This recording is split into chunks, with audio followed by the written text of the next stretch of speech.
Okay, I'm going to go ahead and call to order this meeting of the Monroe County Board of Commissioners.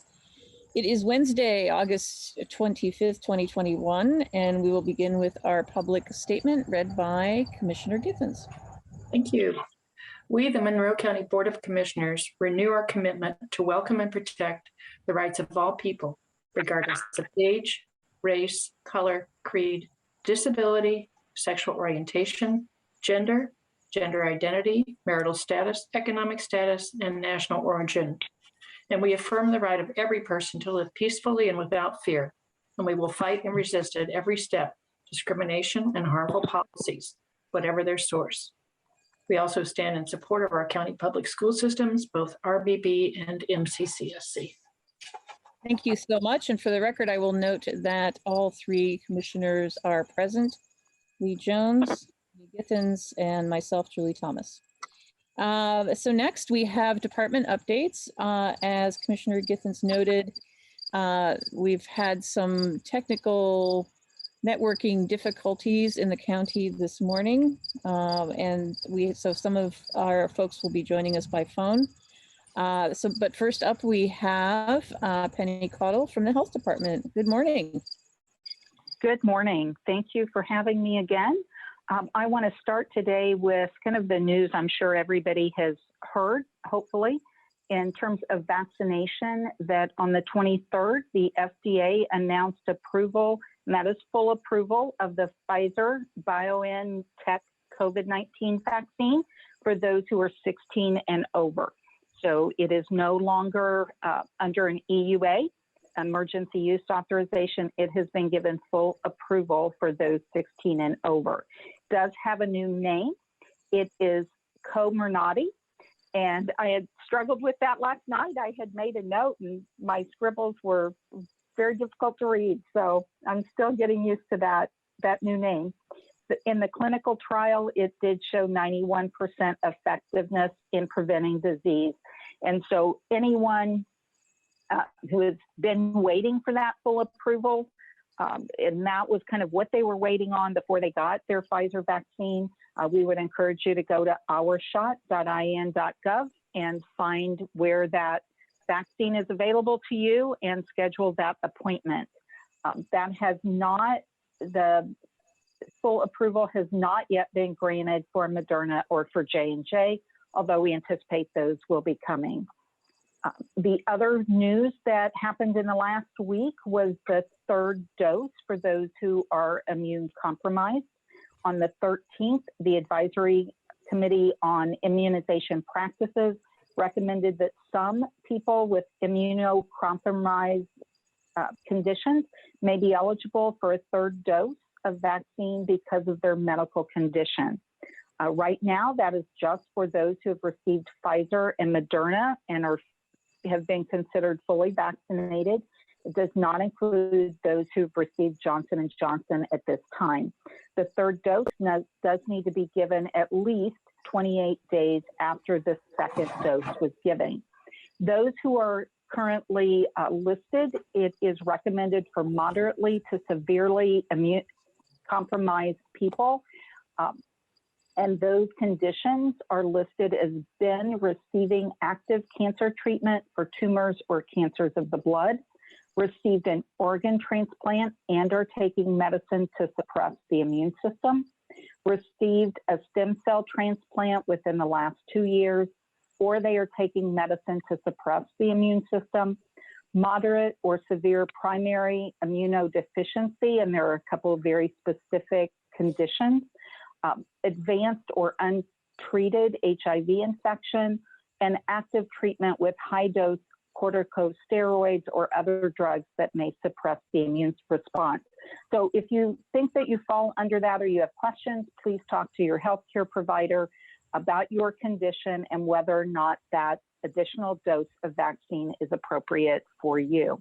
If your provider says that yes, you are, but they are unable to provide that for you, again, you can go to ourshot.in.gov to schedule that appointment. There's also much talk about booster doses. But I want to emphasize that booster doses are not the same thing as that third dose for those who have compromised immune systems, and booster doses have not yet been approved. So they are not available. We do expect that approval may come later in September, and we'll also be awaiting the details about that. So what are the directives around that? What exactly that will look like? It could be the exact same vaccine, but a smaller dose. It could be the same dose. It could be a slightly different formulation, and the directions will have to come with that as well. So we are looking and anticipating that to come, but I just wanted to be clear, and I will go over a little bit about the difference about that third dose and a booster dose, if you don't mind. So sometimes people who are moderately to severely immunocompromised, they don't build up enough or sometimes any protection with that first dose or two of vaccine. When that happens, getting another dose of the vaccine can sometimes help them build more protection against the disease. And this is what has seemed to be the case with these individuals that are on that list. So the CDC has recommended these individuals consider receiving a third dose of the mRNA COVID-19 vaccine. So that's the Pfizer or the Moderna, at least 28 days after completion of the initial two-dose regimen. A booster dose, in contrast, refers to another dose of vaccine that is given to someone who did build protection after vaccination, but over time that protection has decreased, what we refer to as waning. And so the Health and Human Services has developed a plan to begin offering those booster shots in people later this fall, but implementation of the plan is subject to the FDA's authorization and the Advisory Council on Immunizations Practices recommendations. So just to hopefully clarify and provide a little bit of explanation on how those two are different. We do continue to see a trend upward in cases and transmission that is occurring in Monroe County, in Indiana, and nationally. The good news for us, if I have to find some, is that even those numbers are increasing, we will still remain in a yellow advisory this week. And I believe strongly that the reason that our numbers may be going up, but we're not getting into those super high numbers yet, is because of the actions of the Board of Health and the Board of Commissioners and our community members in following recommendations and regulations to help slow the spread of this transmission. The demand for testing is high. It's high across the state right now and across the nation with the increase in transmission. So we have taken actions to reopen the community testing site on Morton Street. We hope to have that open by the first of the month. And once everything is arranged, we're still waiting on some final steps to come through. But once we have all of that information, we will push that out so that everybody is aware of when it's open, what the hours are, and all the details that they need about that. In the meantime, we've also requested a mobile unit from the state to help by providing a couple of days of testing to us. That we have a tentative yes on that, and we are waiting full confirmation. So again, once I have those full details, we will push that out. Those mobile units are usually in a community a couple of days, and they have the capacity usually to do about 300 tests a day. Transportation is still available for those who need vaccinations. So Kroger has joined with Lyft for discounted rides to and from vaccination.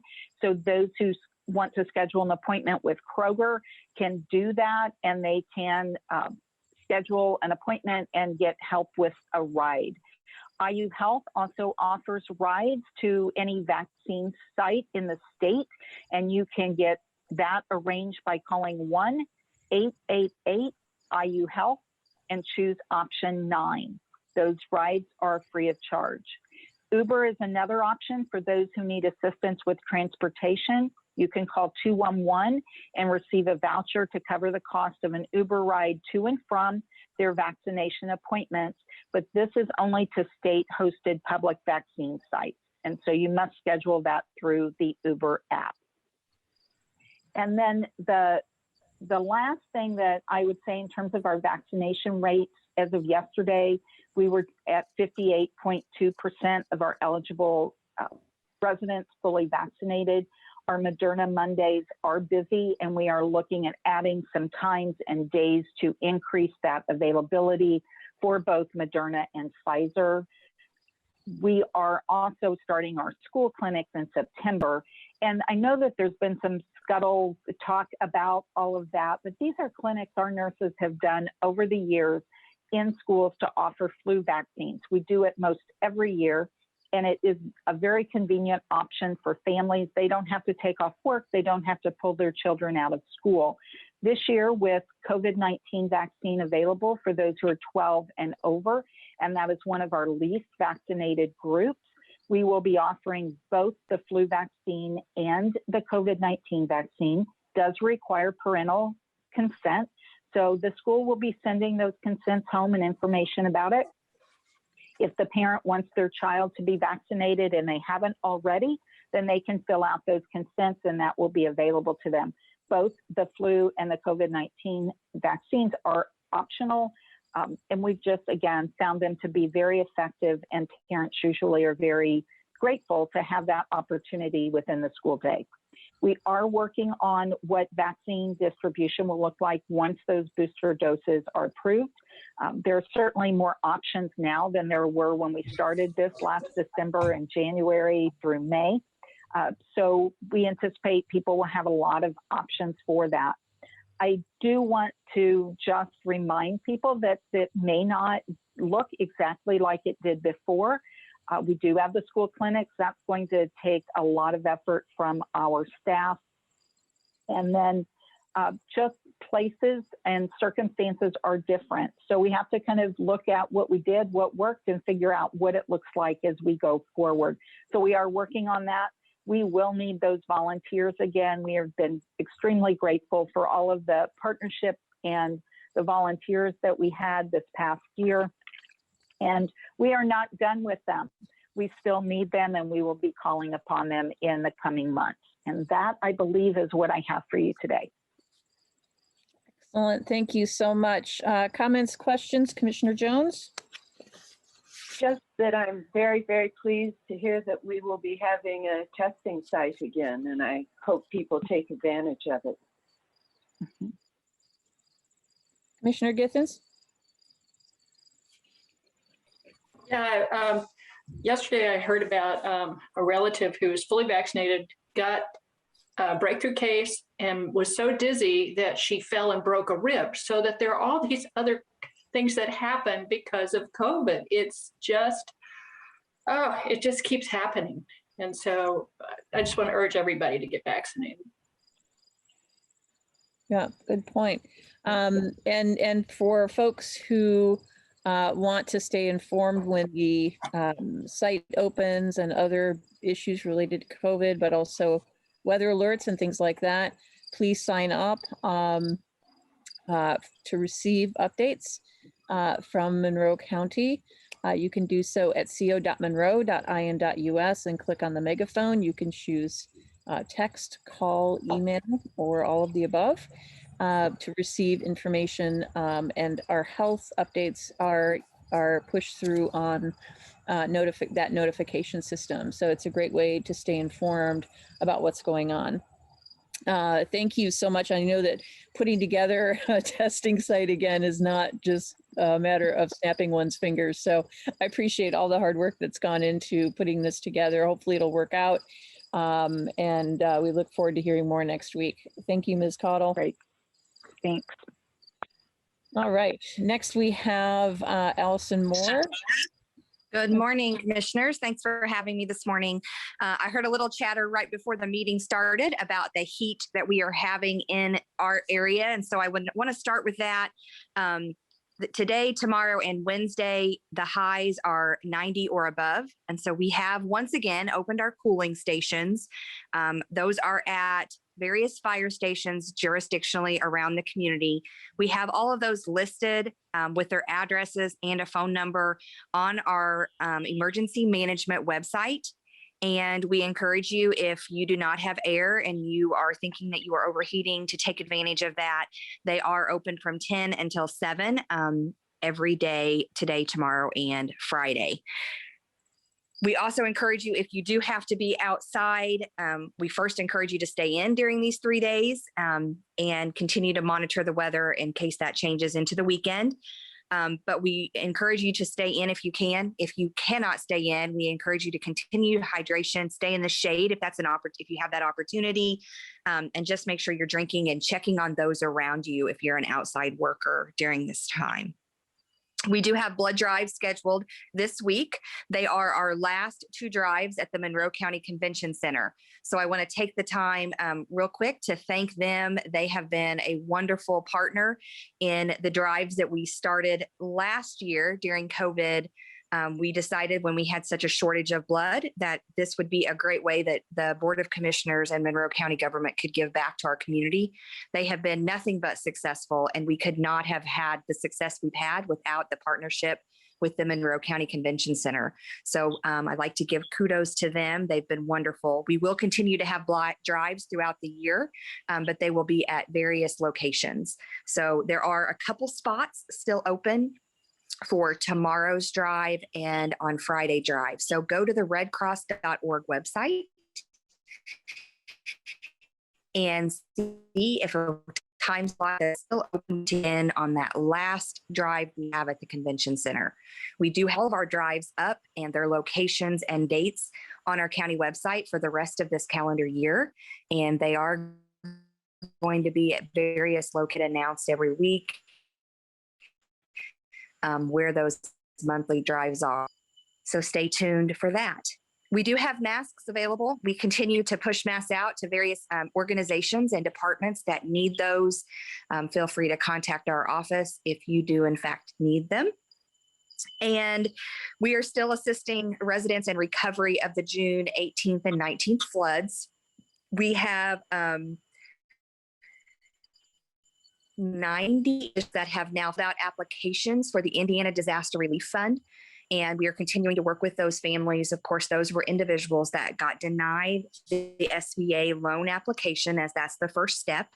And so now we're working with those families, trying to secure some free money for them to see if they qualify for that. So we are very much involved in that and fighting for those homeowners or renters that were affected by that flood. If you were affected by that flood and you have not filled out an SBA loan, that information is on our website, and it is only available between now and September 7th. So we're getting very close to that deadline, and we encourage you to go to the website, and there's a number you can call. They can walk you through that application, or you can do it online. And as always, if you have questions about that, feel free to contact our office and we will assist you. And lastly, it's our last week of children's preparedness. And so I just like to summarize, we encourage you to utilize your teens in scheduling or making plans. Make sure that you have fun activities for your little children so that they do not get scared. To make it a fun training event when you're planning your disaster preparedness. And to make sure you take the time to sit down with your children, consider your children, the ages of your children, when planning for disasters, and then educating them the best that you can. So as a summary of our month's children preparedness, that's just a simple statement to remind families how to do that. And that's all I have this morning. Thank you. Thank you so much, Ms. Moore. Let's see if there are comments, questions. Commissioner Jones? Everybody, please take care in this heat. It's going to go on for a while. Commissioner Githens? No, I just appreciate the reminders about emergency evacuation and things like that. Right. Thank you. Thank you so much, Ms. Moore. Let's go ahead and hear from Lisa Ridge in the Highway Good morning. Department. I'll keep this brief. We are completing some paving. DeLapp Road was completed yesterday. Leonard Springs Road South was completed on Saturday. We are tree trimming, pothole patching. Our Rogers Strait Bridge is still closed.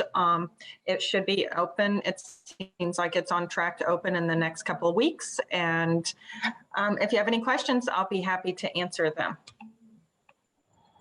Right. Thank you so much. Comments, questions, Commissioner Jones? Commissioner Githens? No, I know you always supply lots and lots of water for the road crews in this heat. So thanks for taking care. Absolutely. Making sure that they definitely stay hydrated. Yeah, for sure. Excellent. Thank you so much, Ms. Ridge. Next, we will hear from Jackie Nestor in the Planning Department. Good morning.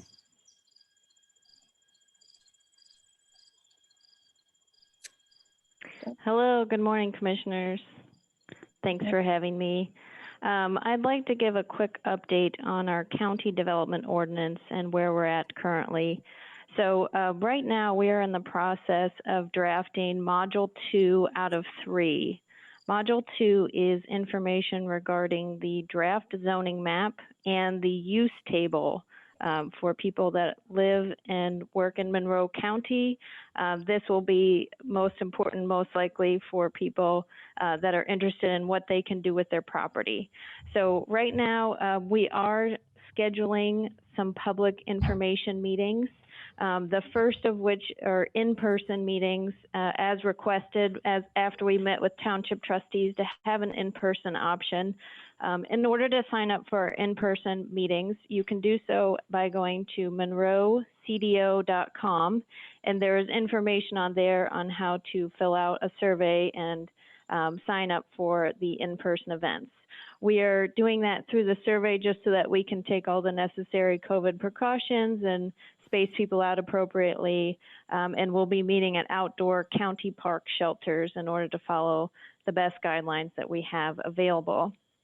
We're also going to be offering later in the month of September a Zoom meeting, which will be kind of a Q&A with staff about any person's questions about what they can do with their property.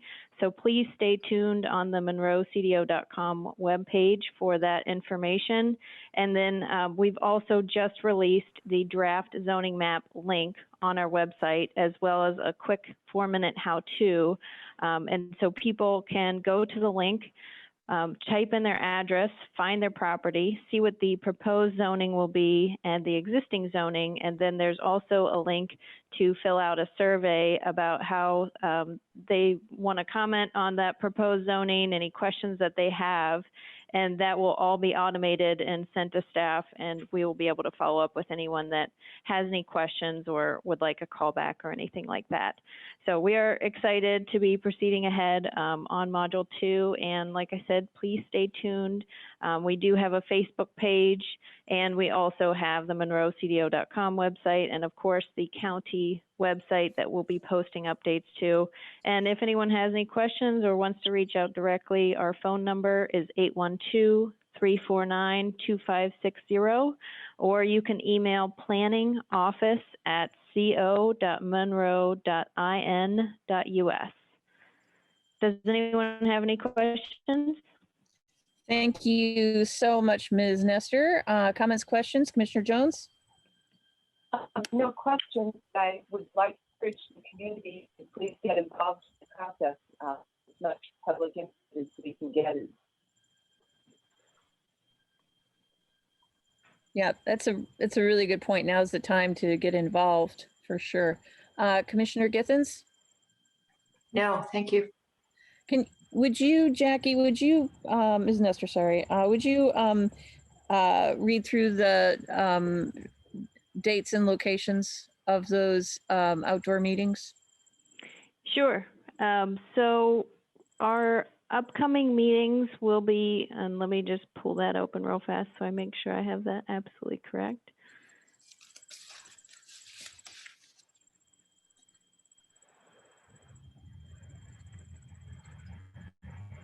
Okay, so the first meeting is going to be at the Flatwoods Park, which is 9499 Flatwoods Road, Gosport, Indiana. That's going to be on Monday, August 30th from 6 to 7:30 p.m.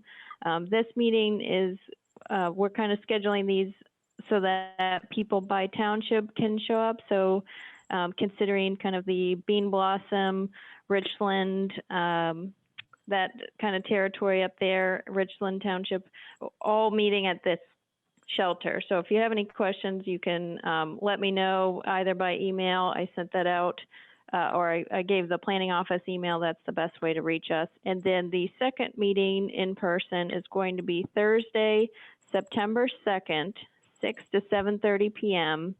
That'll be located at the Karst Farm Park, located at 2450 South Enright Road. And that one we're going to be meeting at Shelter 9AB. So we have exact information on how to get to that location. And then also, again, if anyone has any questions or wants to attend, we encourage you to just let us know so we can plan appropriately. Our number is 812-349-2560. We're happy to send anyone any information on how to get to those meetings. And also we'll have planning staff kind of put up some property marker signs to get you to the correct shelter, have phone number for contact, things like that. Excellent. Thank you so much. And I know we have another scheduled later in Smithville, and then lastly, one near Unionville. So hitting the four corners, as it were. Excellent. Yes. Thank you so much for all of that great information and all of the hard work on putting this together. And of course, we encourage people to wear masks when they attend, even though it is outdoors. It's just better to be safe. Excellent. Thank you so much. Next, we have Professor Henschel to provide an update on the study of the proposed land, the quarry in the Uplands project. Oh, there you are. Okay, good. Hi. Do you want me to start with just sharing my screen? I've got, Jeff said I should go ahead and put together some slides. Sure. All right. So first of all, thank you for inviting me, and thank you for asking me to do this, by the way.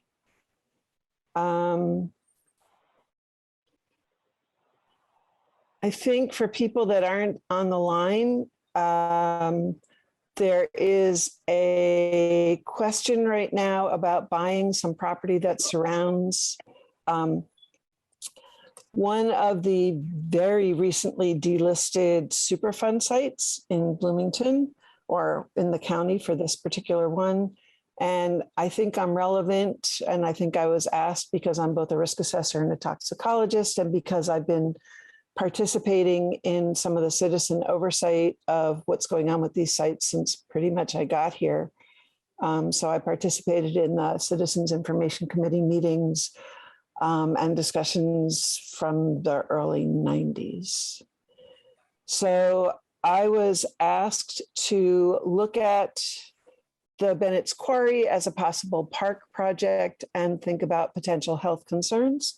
And I brought in two of my current or former students to help out. And as you'll see, I'm about to bring in a class to provide some additional feedback. And of course, I can't figure out how to get my machine to work. So this is a picture of the site. You can see where it is. It is between what I consider to be 37 and 46 going out. The top part of the property being, can you see my arrow or not? Yes. Yes. Well, that's good to know. Okay, so the top part of the property here is West Hunter Valley Road. And just something to note is that there is no connection over here to North Curry Pike, but there is a potential connection there. So just to think about or be aware. This in cut here is the site itself. It will stay in CBS. And for people that aren't aware of it, yes, that is CBS, because CBS bought Westinghouse, and CBS is not just a broadcasting company. So CBS continues to own that property and retain the liability, even though it's been delisted. And for consideration of if the county is to acquire it for people, there are 3 separate properties being discussed. One is this one over here to the east on Hunter Valley Road. One is to the west on Hunter Valley Road. And then the 3 properties down here that surround the site are the kind of a single package together, apparently. So we discussed and did some work around the park itself, and then also considered some issues around the surrounding community.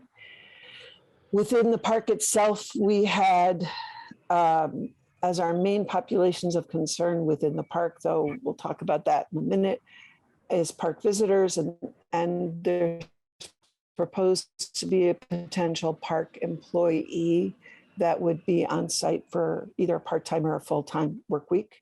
And then we've also been discussing and concerning surrounding residents. And for those who don't recognize it, this is Stouts Creek, and Stouts Creek is running up towards the northern community right above. So this is CBS is one of the PCB contaminated sites. There are still PCBs in the bedrock. You cannot get rid of PCBs from our bedrock. Our bedrock is karst limestone, which is full of crevices. It's kind of like a very cracked Swiss cheese. And the PCBs are in there, and there's never been any consideration of trying to get them out, because the only ways to get them out would actually just push them further around into the bedrock and spread them out farther. So the PCBs are there and stay there. And as a result, any evidence that I've ever seen says that we have, at least at some of the other sites in Bloomington, PCBs continue to wash out of our bedrock during flood times. So post-rain. In addition, there's a host of quarries. There's quarries literally on every single property. The quarries are pit quarries, so they tend to have steep sides. They are not walk-in quarries. And most of them, as far as we can figure out, are filled with water. When we look at the different ones, I think there's about 8. I did not visit every single quarry, but we're in the 8 category there. And then there still might be other considerations that we think needed to be considered. We were asked to give our opinion, our professional opinion of what the potential hazards are, considering the park visitors, the park employees, and we also considered the surrounding residents. So, recognizing that the PCBs are still in the bedrock, washes out in the flood. The other thing that we want to point out is that we are in a part of the country, and in fact, in a part of the county that does have FEMA 100-year flood zone. And in fact, the 100-year flood zone is this wonderful quadrant down here, is listed under FEMA as a FEMA 100-year flood zone. And should anybody be surprised, we are increasing our flood likelihood and our precipitation, and this is going to continue over time. So flooding is going to get worse. And so flooding could spread from that 100 years flood zone onwards. The other point is that any construction activity surrounding the site is likely to, as far as I can figure out, jar additional PCBs out of the bedrock or move the PCBs around. It's been very difficult to find data specifically on PCBs in karst. There's a small amount of data on other contaminants, volatile organics in karst, and that indicates that, yes, indeed, the vibration that's transmitted through construction activity, such as buildings or road building activity, does affect and transmit to bedrock and can affect what's in the bedrock. The other thing to recognize is that this is a beautifully wooded site. It's really a gorgeous site, but because it's so wooded and there's so much underbrush, the visibility is pretty low. And so the quarries do not have a lot of oversight.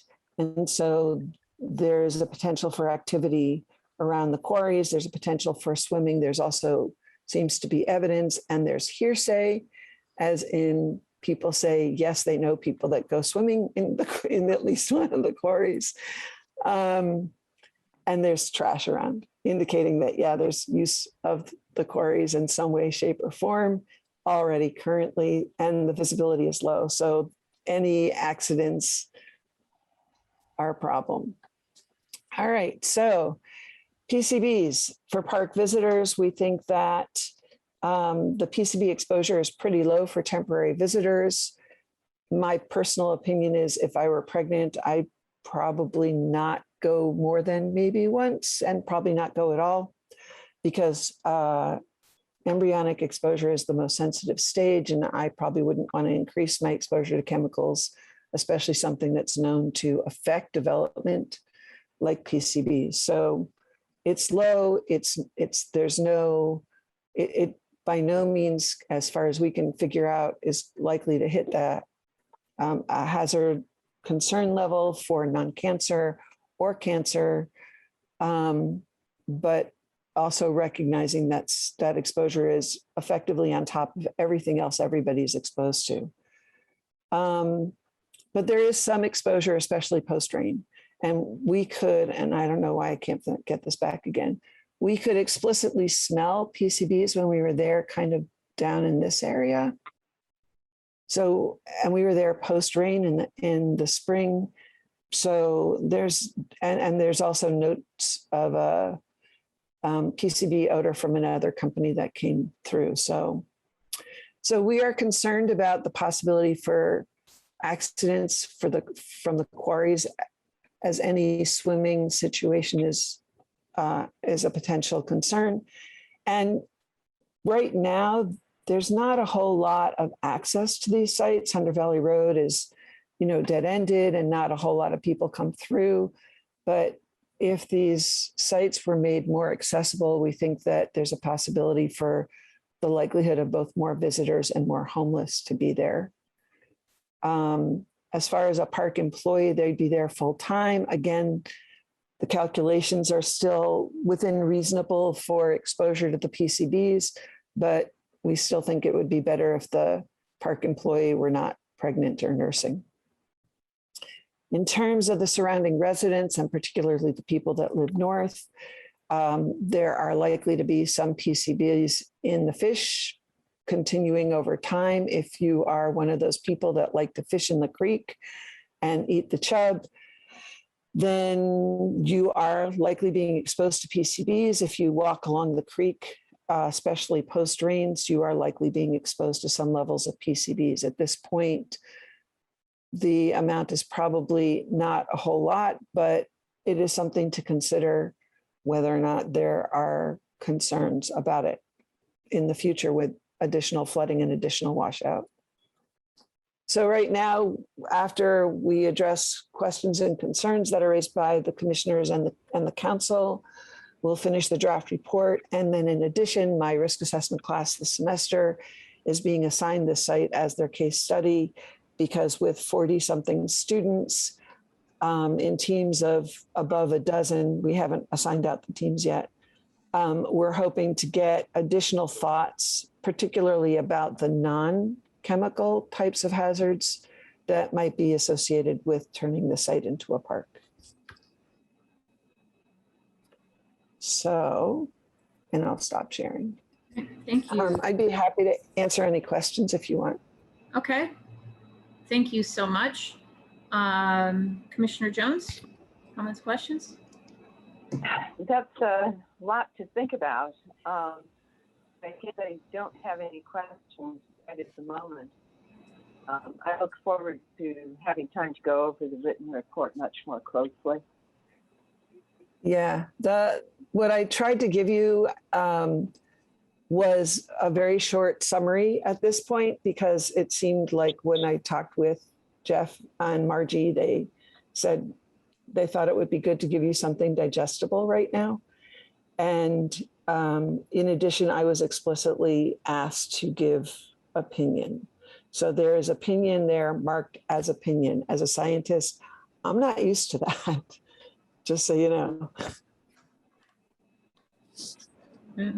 Commissioner Githens?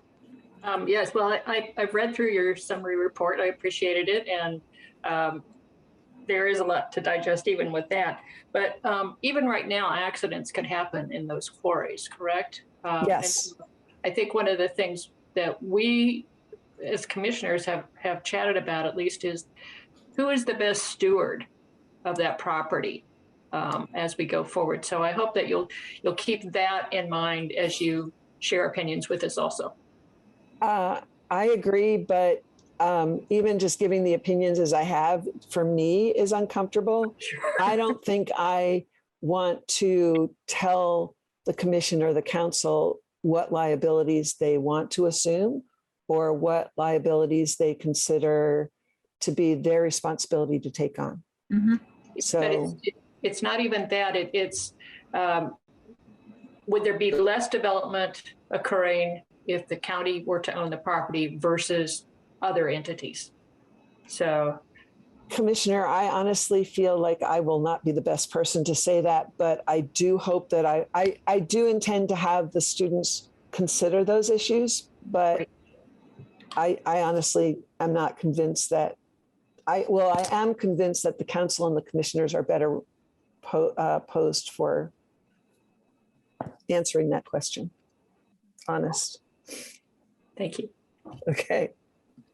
Thank you. Thank you so much. I appreciate that you brought that information to us today. And I look forward to reading the report once I can get back on email. So you can all just email me and send me questions, and please tell me where you think that you want additional information for even the first step report.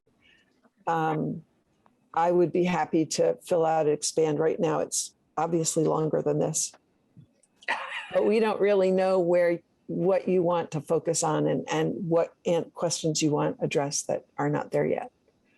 Right. That sounds good. We will do that. Thank you. Thank you Okay. so much, Professor Henschel. Thank you Absolutely. for your help Thank today. you. Bye. All right. And let's see if there's any other department updates. I do not see any. Next on our... Jessica Mcclellan has her hand up. Thank you. Good morning. Treasurer. Good morning, Commissioners. Good morning. I'm Jessica Mcclellan, and I'm here from the Monroe County Women's Commission for just a couple quick updates. We are celebrating our 10-year anniversary as a commission this year. Just real quick for the public, we work with businesses and individuals to work on gender equity. So my two updates are about the Women's Commission projects. We have Girls Coding Camp starting on September 10th. And that's an after-school program for middle school kids. It's at Edgewood Junior High, the Lincoln Street Boys and Girls Club, and the Mill. And all those kids have gotten registration information through their school. And that's a really great program that we've been doing for several years with Ivy Tech and the IU Center for Women in Technology. And then to celebrate Women's Equality Day, the Women's Commission is doing a recorded Zoom presentation where we will educate a little bit on women's equality history and the more improvements that need to be made. And we're going to talk about ideas and projects that the Women's Commission would like to do. And we would love for people to check us out. We'll have that posted on Facebook and the county website when we're all done with it. So happy Women's Equality Day, and the Women's Commission is here and working hard for Monroe County. Excellent. Thank you so much, Ms. McClellan. We appreciate you, and we appreciate your work on the commission. We're excited to hear about these programs. It brings us right into our next item, which is our proclamation. Yeah, nice fit. This is a proclamation for Women's Equality Day. Whereas on August 26th, 1920, after decades of organizing, agitating, and demonstrating, the 19th Amendment to the United States Constitution was ratified, extending the vote to women and advancing our nation's long journey toward full equality for all Americans. In 1971, Representative Bella Abzug of New York introduced a successful bill designating August 26th of each year as Women's Equality Day. Women's Equality Day is a symbol of women's continued fight for equal rights. Today, women make up the majority of the electorate, yet across the country, women are still underrepresented in the legislative, judicial, and administrative branches of government. In corporate America, they are still underrepresented in senior management positions and on corporate boards. Even with the Equal Pay Act of 1963 and the passage of the Lilly Ledbetter Fair Pay Act of 2009, nationally, women on average are paid only 82 cents for every dollar paid to men. In Indiana, women only earn 80 cents for every dollar paid to men. And the pay gap is even worse for women of color. Whereas we honor the pioneers of women's equality and reflect on the progress that has been made, we renew our commitment to securing equal rights, freedoms, and opportunities for women everywhere. Now, therefore, we, the Monroe County Board of Commissioners, proclaim August 26, 2021 as Women's Equality Day. Thank you. Excellent. Thank you so much for that. Our next item is public comment. And this is for items that are not on our agenda. Each commenter is limited to a total of 3 minutes. At 2 minutes and 30 seconds, you will hear a tone. When you hear that tone, that means you have 30 seconds to wrap up your thoughts and comments. That same 3-minute limit holds true for each of our agenda items as well. And with that, it looks like we have a few hands raised. And it looks like we have Shruti Rana from the election board. Good morning. Good morning. Thank you so much for this opportunity to speak. My name is Shruti Rana, and again, I'm a member of the Monroe County Election Board. I'm speaking today to reiterate my support for the clerk's request to expand the voting space available at Election Central. As I said last week, Clerk Brown's request has the full support of the Monroe County Election Board. I just wanted to add a few notes about why I support this request. In short, I believe that our highest priority should be to serve our community by taking all measures we can, all measures that are needed to ensure that our elections are conducted with the highest standards of security, integrity, and transparency. We need this space to do that for our community now and going forward. We know that the challenges ahead will only increase, and so we must prepare now. So for those reasons, I urge you to join me in supporting the clerk's request. Thank you so much. Thank you, Ms. Rana, and we appreciate your work on the election board as well. Looks like we have William Hosea. Good morning, sir. Sorry about that. Good morning. Good morning. I also wanted to support the county clerk's request because I believe it's imperative that the request be approved, and we should do all that we can to support her efforts to ensure that we have perfectly executed elections. I also feel that the assault on the democratic process will only worsen, and we should make a decision to do what's best now while it's our decision to make, instead of being forced to react as a result of the war on voting rights. I neglected to mention I'm representing the Monroe County Black Democratic Caucus. Also, Ms. Brown, I don't know if you can see her, but she's on her phone and she asked me to let you know in case you couldn't see her. That's all I have. Thank you. Thank you so much. We appreciate that. Next, we have Natalia Galvin. Good morning. Unmute. Okay. Hi, my name is, good morning. Hello, my name is Natalia Galvin. I am the 9th District Chair for the Indiana 9 Latino Caucus, and I'm here to support the efforts of our county clerk, and her desire to expand Election Central.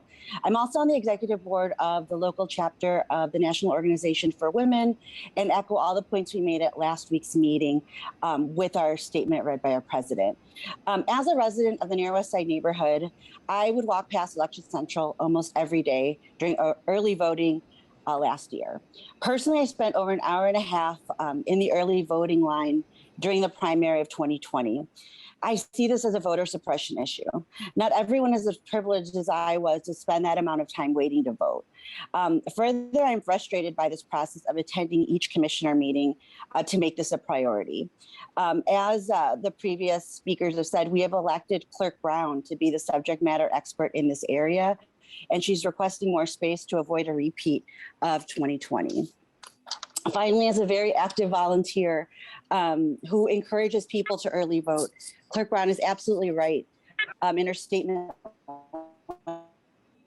last week that moving election sites cause much confusion and disruption. A change in voting sites that voters do not perceive in a positive way just adds another barrier to voting. So I encourage you to support Clerk Brown's request. Primary election, like Mr. Hosea said, our access to voting is only going to get worse. With all the divisive issues like annexation and the UDO, I do not see voter engagement or participation waning anytime soon. Thank you. Thank you so much. Next, we have Ellen Wu. Good morning. Good morning, commissioners. My name is Ellen Wu. I'm a voter in Monroe County and a Monroe County resident. I'm here today to speak on behalf of the National Asian Pacific American Women's Forum Indiana chapter. I'm one of the chapter members. And I too am here to state publicly our support for the county clerk's request for expanding Elections Central. And in the spirit of and expanding voter access. And I just, to mention, our organization in 2020 organized the first Get Out the Vote efforts targeting Asian American and Pacific Islander voters in the state of Indiana. So we know this is a growing community that's really excited about citizen engagement and voting. And so what we want to do is really try to encourage that here locally. And we do believe that, a more robust and expanded centralized location will help protect and ensure voter access for both our Asian American Pacific Islander voters, but we really do believe all voters of color. So I want to thank you for your consideration. Thank you. Next, we have Hal Turner, also from the election board. Good morning. Good morning. I thank the commissioners for allowing me to speak today. While we took extensive actions last year to prevent voter suppression through enforcement of the ADA or by enforcement of the ADA, we ended up with some other concerns arising, and those related to the safety, security, and integrity of the election process. We were the victim of a serial false registration. This registration is currently being investigated by the Indiana State Police, but it was the result of a person who had previously falsely enrolled in other states to look for weaknesses in the election process. And that person also victimized Bloomington and Monroe County. I believe that's my personal belief based on what I know. The police are still investigating, but they are getting close to the end of their investigation and will turn over their results to the county prosecutor for possible action. My concern is that the extremely overloaded resources we faced during the 2020 election might have led or contributed to the possibility of this person being able to submit a false registration under a fake name. It was caught in Election Central, and no vote was ever cast by that name. But it did highlight the possibility that during chaotic conditions and crowded situations, it may raise the possibility of others attempting the same thing. The person who committed, or who is accused of committing this, did widely advertise the methodology used. And so that creates, in my mind, a concern that others may try the same methodology in the future. And that methodology is based on overwhelming the system. I would like to say that while we can't say enlarging Voter Central would eliminate this, it would minimize the possibility of this happening. That's really all I have to say. Thank you. Thank you. Next, we have Brad Newman. Good morning.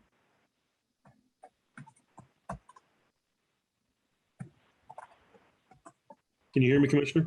Yes. Good morning. I am the Vigo County Clerk up in Terre Haute, Indiana, and I've had the pleasure of working with Nicole, and she's reached out to me on some of these challenges that she's facing, and we've discussed it intently. And I too support her request, and I kind of applaud all of you for having this kind of a discussion and the way that this is playing out. However, it's imperative that she's given the opportunity, and I don't want to say this wrong, but she's given the opportunity to expand. We know, all of us that are attending this today, and America for the most part, elections are going to get more and more passionate, and we're going to see more and more participation. It's coming. With that being said, I fully support her proposal. If any of you have any questions of me, or if I can help you in any way, please don't hesitate to reach out. I know you guys have difficult decisions to make because everything funnels through you guys. I don't want to take up a whole lot of your time, but whatever I can do to help, or if you have questions, or if there's anything you need from us, since we've been kind of doing this for a while, I'd be more than happy to address that with you guys. And you can call me on my cell or email, however you want to do it, but I'll be more than happy to talk with you. Excellent. Thank you so much. And which county again is this? Vigo. Vigo. Okay. And Yes, okay. And you have vote centers in Vigo? We do. We went from 21 to 18, and now we're trying to get it down to about 16. And the way that we've structured things, obviously, the equipment versus the size of the area and ADA compliance. I don't need to go into all that with you. I'm sure you guys are aware. I'm not trying to reinvent the wheel here. I'm just trying to make it smoother. Yes, ma'am. Great. Thank you so much. And how many early voting sites did you have in Vigo County? Well, in a non-COVID year, we have 2 30-day and 7 7-day voting centers. Last year, because of COVID, in the primary, we used all the high schools because they weren't being used, and we made super centers. We kind of had to play that in, but we don't want to use the schools during a regular year because we're afraid of, it's just a security issue. I don't think the optics of that look good, especially with things going on. This year, we're going to use 16. We'll have 3 30-day centers, one at the mall, one at the annex, and one out east. So geographically, they're balanced. And you've got to maintain that idea because people, everything's instant gratification nowadays. So we had 3 28-day centers, and we had a total of 8 7-day centers. And staffing is always an issue. And the reason that we address these things now early is because we've already started training our vote center staff. And I know Nicole's passionate about it. I've sat with her. I think that she's got a lot of opportunities to improve the quality of her elections down in Monroe County. And to be quite honest with you, that's what we're tasked to do. I cut you off, I think. Go ahead, ma'am. Do you have another question? No, I appreciate that. That's sort of the things that I guess, how do you ensure the integrity of things? Well, that's a great question. We're on a closed network. We just got the Freedom Vote machines and switched over to the no ink. It's almost like an iPad, if you will. It's kind of the same concept. We go through everything with a fine-tooth comb. We even started doing backgrounds on who's working the elections to an extent. That sometimes limits us, but if we know if there's something in their history, obviously we don't want the portrayal to be that we're allowing somebody that shouldn't be around the elections to be around the elections, because it's an absolute, I apologize. It's an absolute lightning storm. It's a firestorm waiting to happen if you do that. And the more preparatory things that you do, especially with the quality of the elections, screening your people, making sure your people are trained, making sure they're up to date on Indiana Election Division and Indiana election law. And quite honestly, you'll work with them. They don't work for you. They work with you to make sure these things go smooth. And you'd be surprised at the level of participation and the level of satisfaction that our people do.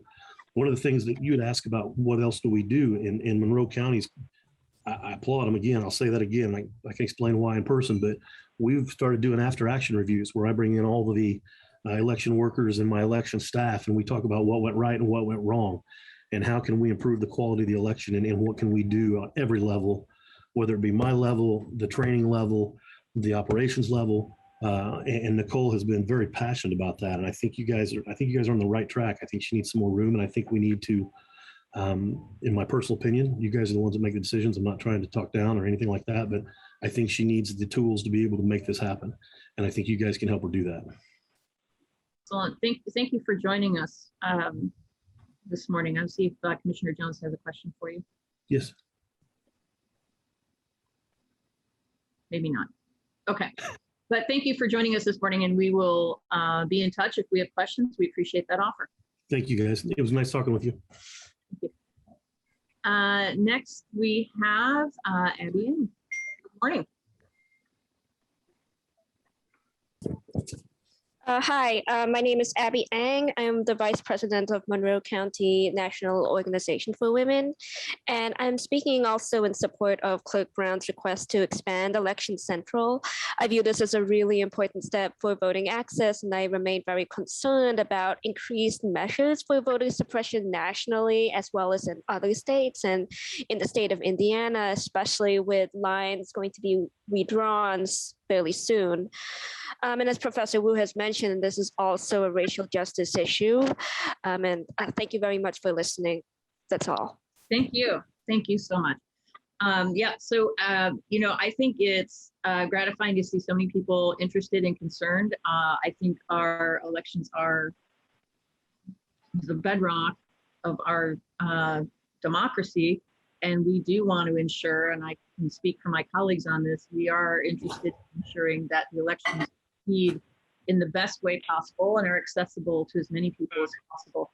Of course, we are limited in what we can do to space and buildings. And we got the first proposal 1 week ago, and that's not very much time to have an answer yet.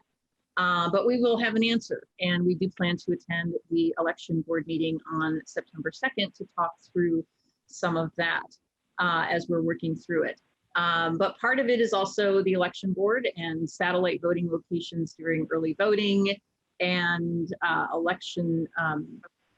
having vote centers for elections, as we've seen in Knox and Vigo County. Both those clerks have participated in the last few weeks. So I appreciate everybody's concern.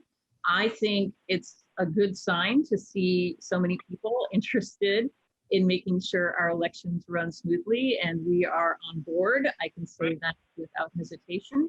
But there are space needs considerations that we have, and we are working through it. And again, we've been on it for a week.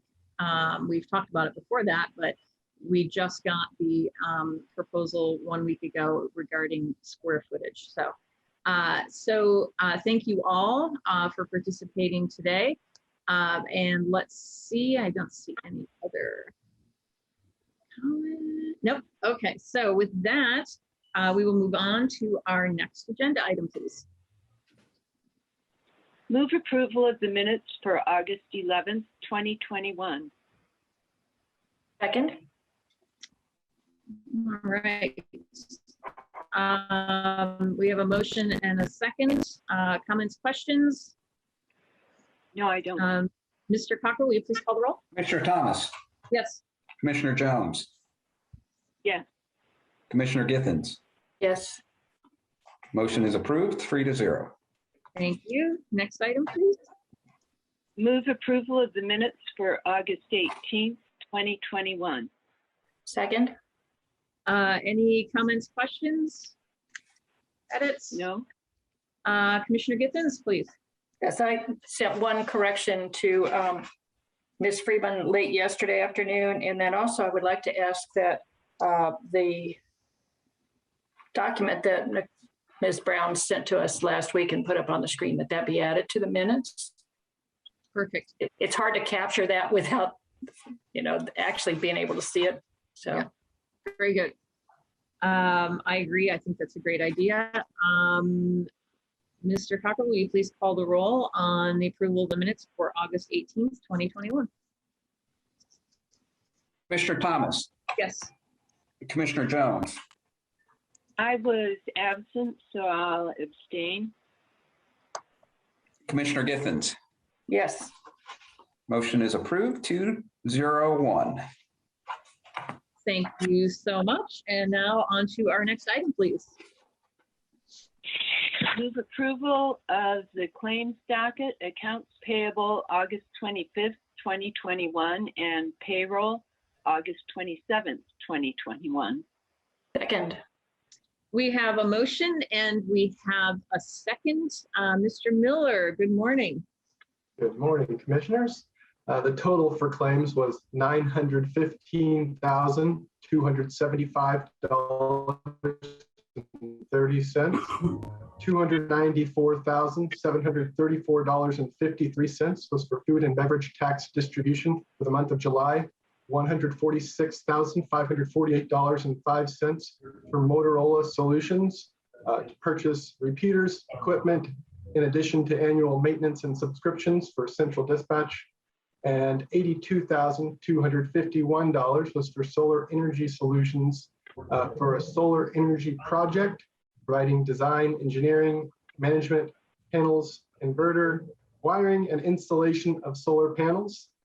As far as payroll, the total was $1,618,182.98. 70.5% were for direct costs, and the remaining 29.5% were for the indirect costs of payroll. Excellent. Thank you so much, Mr. Miller. Comments, questions? Commissioner Jones? No, I don't. Commissioner Githens? No, thank you. Let's see if there's any public comment on this item. Raise your hand at the bottom of the Zoom screen. Let us know. I do not see any public comments. So, Mr. Cocker, will you please call the roll on approval of claims docket, accounts payable August 25th, 2021, and payroll August 27th, 2021. Commissioner Thomas. Yes.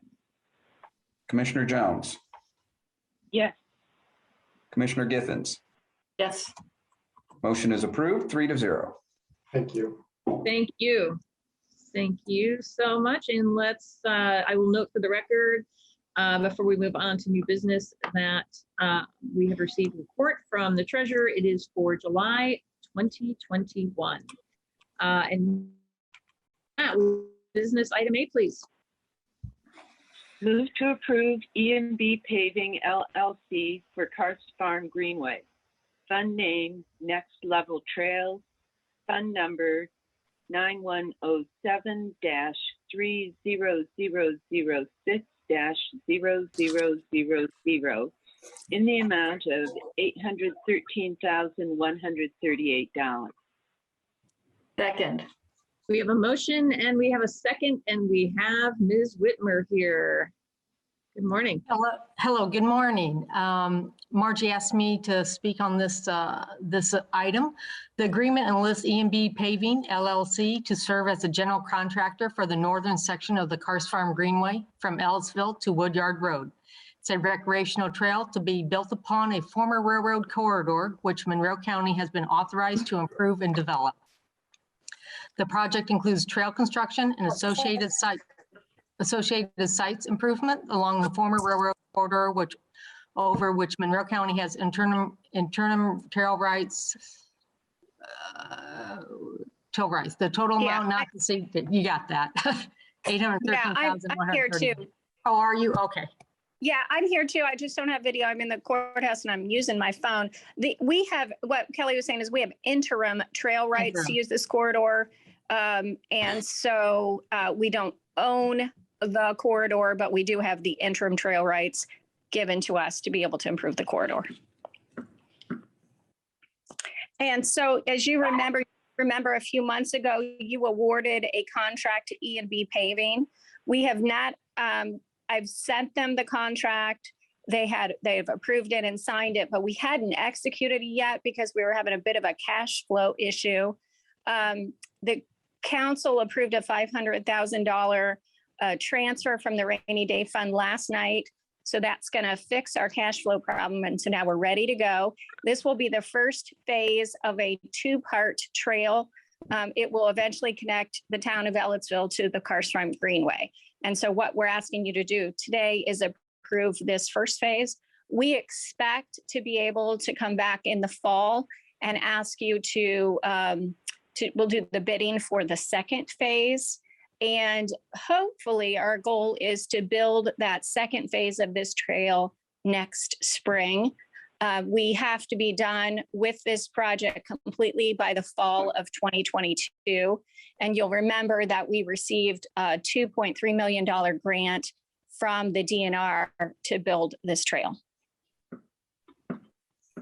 Thank you so much. Comments, questions, Commissioner Jones? I'm just very excited to see this is happening. My understanding of it is that right now the trail kind of ends where there's a railroad crossing, and it's going to pick up on the other side of that crossing to go from Woodyard to 46. Yes. What I'm wondering about is if people will end up walking on the road while waiting for the bridge part to be finished, if I understand this right. And it seems there will be some safety concerns with that. Yeah, we have, so the engineers that we hired designed a trail crossing to go across the railroad. And Lisa Ridge was able to work with the Indiana Department of Transportation and get some of the money they received from the federal government attached to this project. Our design is with the railroad right now. We're awaiting their approval of the design. And once that's approved, the DNR will release the construction funds and we'll be able to construct it. What I think you're saying is what's going to happen in the interim. Of course, our ultimate design will be, will ensure safety of the public, those who are, so there's not confusion between cars and bikers and walkers. But I think you're asking what's going to happen in the interim. Is that right? That's right. Yeah, and I think that that's one of the things that we'll have to work on just locally and as well with, you're going to have a contract here in a bit for Bledsoe, Riggert, Cooper, and James. They're part of our, we've used them on other projects. We use them on the Limestone Greenway. They have an engineer.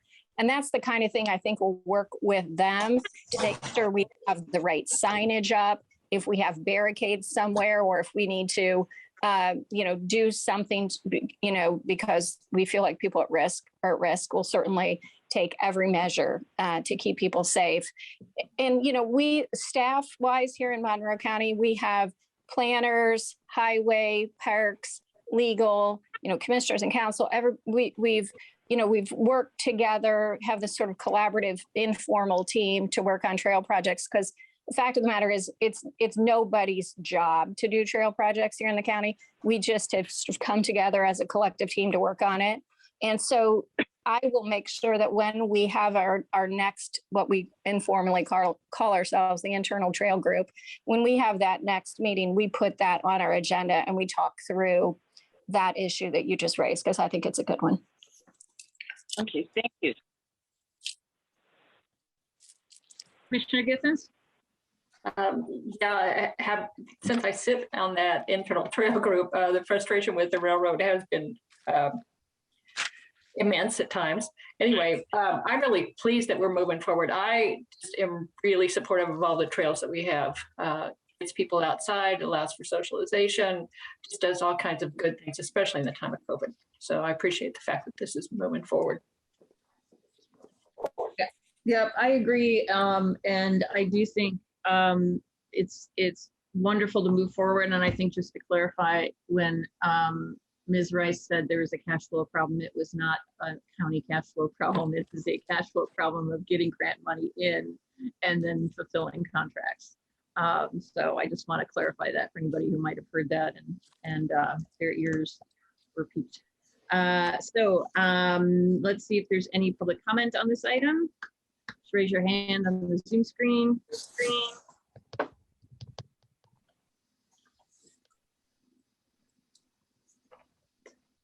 I don't see any. So with that, Mr. Cockrell, will you please call the roll on the motion to approve E&B paying contract for the Karst Farm Greenway? Commissioner Thomas? Yes. Commissioner Jones? Yes. Commissioner Githens? Yes.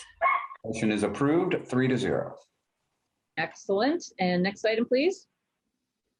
Move to approve Bledsoe, Riggert, Cooper, and James agreement for Karst Farm Greenway. Fund name, Next Level Trails, fund number 9107-30006-000, in an amount not to exceed $53,650.10. Second. We have a motion and we have a second. I don't know, Ms. Whitmer or Ms. Rice, who wishes to speak on this? I can start and then Kelly can fill in. This is a services agreement, which, as you know, our local code requires all service agreements to be approved by the commissioners. We will be hiring Bledsoe, Riggert, Cooper, and James, if you approve this agreement, to help us with our construction management of this trail. And as I mentioned before, they helped with the Limestone Greenway. It ultimately, I think, ends up, it's definitely worth the money that we spend, because a mistake in building a trail can be pretty costly. And so having their help and making sure that we do things right is definitely the most efficient way to go forward. Kelly works with them on a regular basis, and I think she can speak to you about sort of the day-to-day or operational concerns or questions if you have any. Kelly, you got anything to say? No, I think this is excellent. This is construction administration for the entire trail, the northern and southern section. Right, that's a great point. Thank you. Comments, questions, Commissioner Jones? Yeah, it makes sense to have one firm overseeing the entire construction. Hopefully it'll make things more efficient and move more quickly. Commissioner Githens? No questions. Thank you. All right, thank you so much. Let's see if there's any public comment on this item. Just raise your hand on the Zoom screen and we will get you. All right.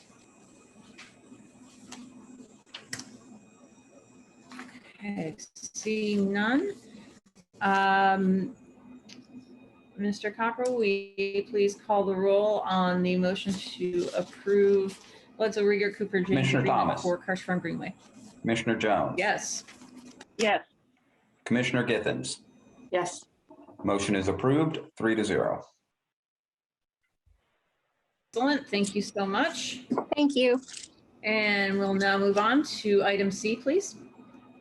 Move to approve Play Pros agreement for playground surface installation, fund name GeoBond, fund number 4813-42175, in an amount not to exceed $10,080.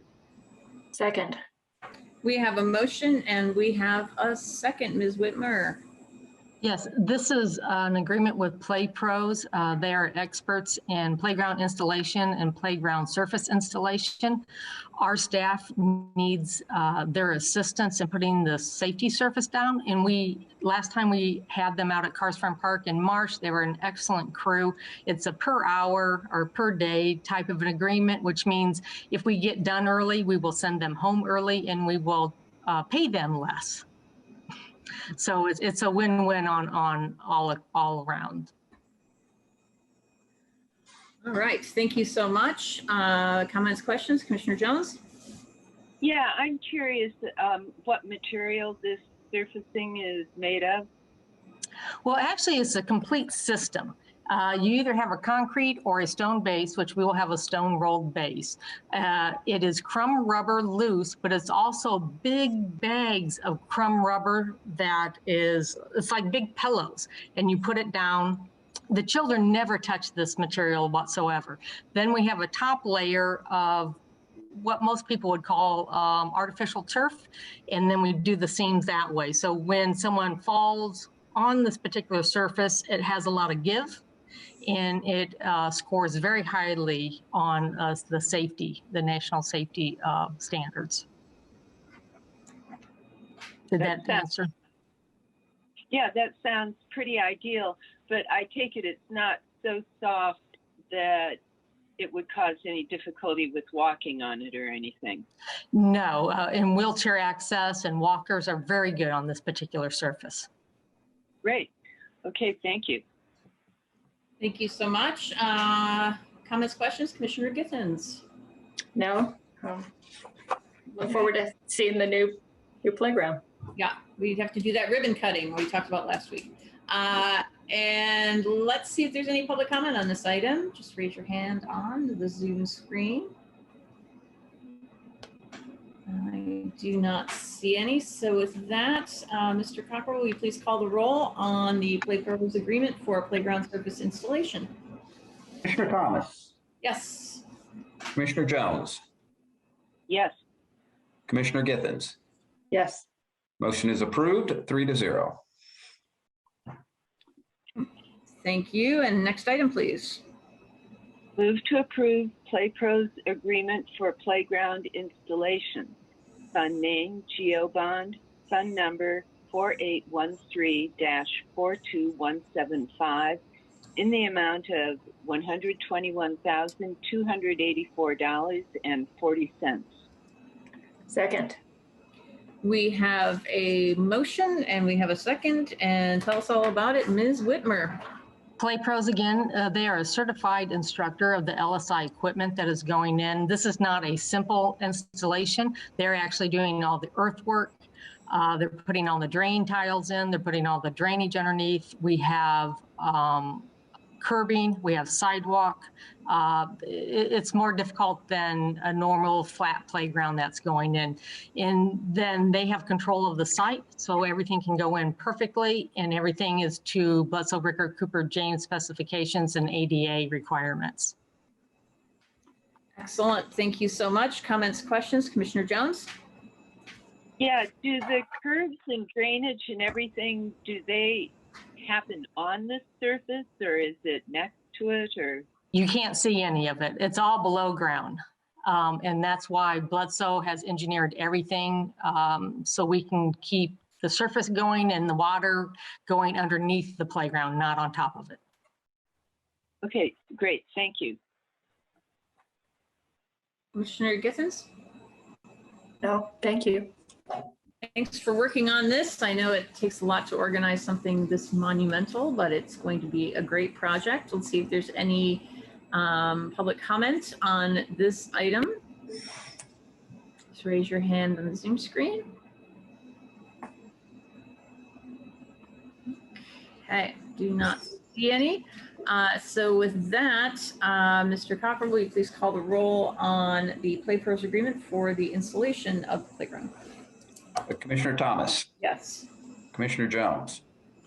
Yes. Commissioner Gittens. Yes.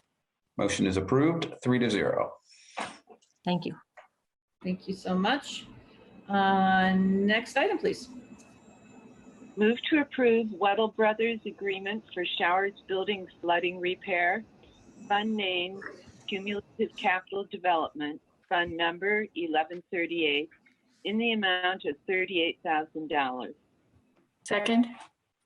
Great, we have a motion and a second, and we have Mr. Crone here, our fleet and building manager. Good morning. Good morning, commissioners. Hope everyone's well this morning. Just to give everybody a little background, in case there's public or somebody listening that may not be familiar.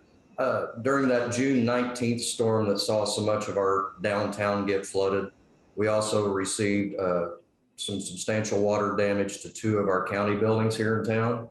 The first one is the Showers building located at 501 North Morton. We lost approximately 25% of the ground level of workspace to water damage.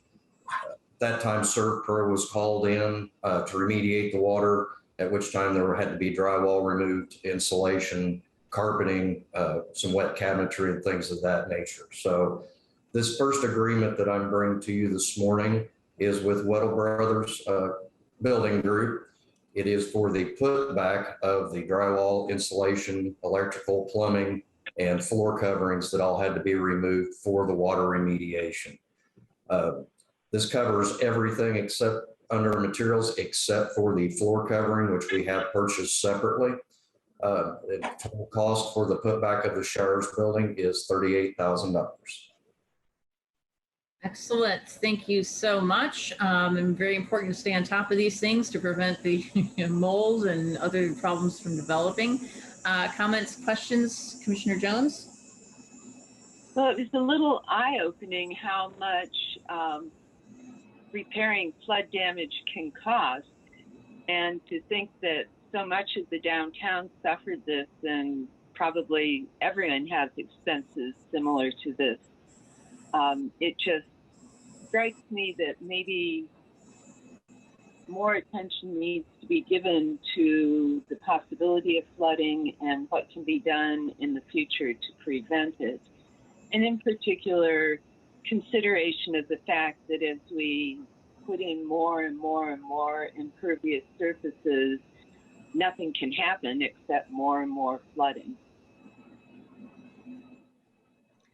That is true. And a lot of the damage we saw in the Showers building was a result from the storm sewer had backed up, which exacerbated the problem. So everything. Yeah. That makes sense. Well, it doesn't make sense, but it does explain it. Comments, questions, Commissioner Gittens? Yeah, I was just going to ask if there are preventative measures we can be taking to avoid this in the future.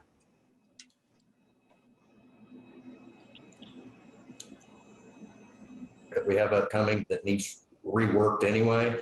Part of the issue is the grade to the door front and how the sidewalk lies. So we're looking at when we have that sidewalk redone, if we can get enough of a pitch on it to push that water out to the parking lot instead of it using the sidewalk as basically a creek bed, that will help.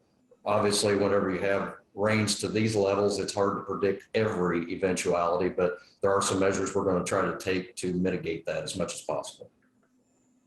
Thank you. That's a great plan. Good question. Let's see if there's any public comment on this item. Just raise your hand on the Zoom screen.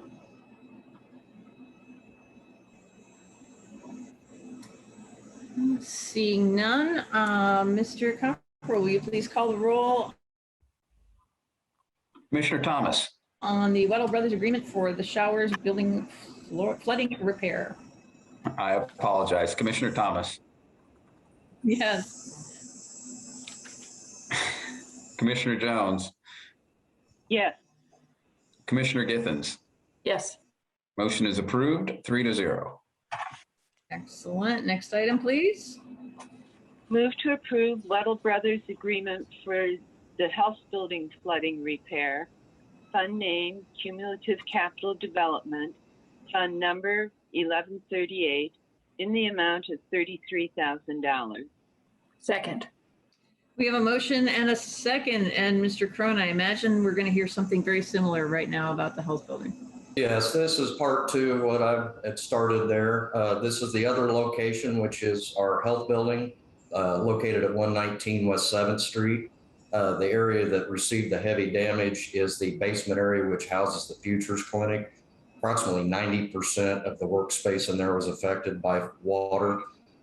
This is another agreement with Weddle Brothers to put back the insulation, drywall, repaint. Fortunately, it's tile floor in there, so we don't have to do flooring in there, so that did save us. But everything else from the floor up to about the 4-foot mark has to be replaced. So this is a total cost of $33,000. All costs will be submitted to insurance once the work is complete. Excellent. Thank you so much. Comments, questions? Commissioner Jones? Just thank you for taking care of all of this so promptly and efficiently. I can imagine there's lots of demand for these kinds of services right now. Trying to get a contractor for any kind of work right now is tricky between labor force issues and just the sheer demand that's put on our local contractors. I've reached out to 5 different companies trying to get quotes in on this work, and only a few are actually able to come get a quote and be able to take on the work. So everything's really difficult right now. Yeah, sounds like it. Commissioner Githens, comments, questions? Yeah, just the same thing. Are there ways in the future that we can avoid some of these problems? I don't remember I've been down into that area, but I don't remember whether or not there's good drainage in front of the door and things like that. Well, part of the issue with the health building, since that is a basement level and that's a handicap ramp that goes down it, there is a large sewer drain at the base of that ramp just before you enter into the basement. However, with the level of rain we received on the 19th, since that does feed to the storm sewer, we had the same problem. The water just didn't have anywhere to go. So it backed up underneath that door and then entered the space. So do we have the proper type of I don't know, gridding, whatever is needed there on that drain? yes, and the maintenance department regularly checks that to ensure that that's not, they clear it, make sure there's no blockages or anything, and flush that drain. We've had some flooding issues in the health building basement in the past, and that was a result of that drain. That's why it was cut out and a larger system was put in. But like I said, with that rain we received on the 19th, that's basically a catch basin down there, the way it's designed, and it just couldn't keep up. Thank you. All right, thank you. See if there's any public comment on this item. Just raise your hand in the Zoom screen.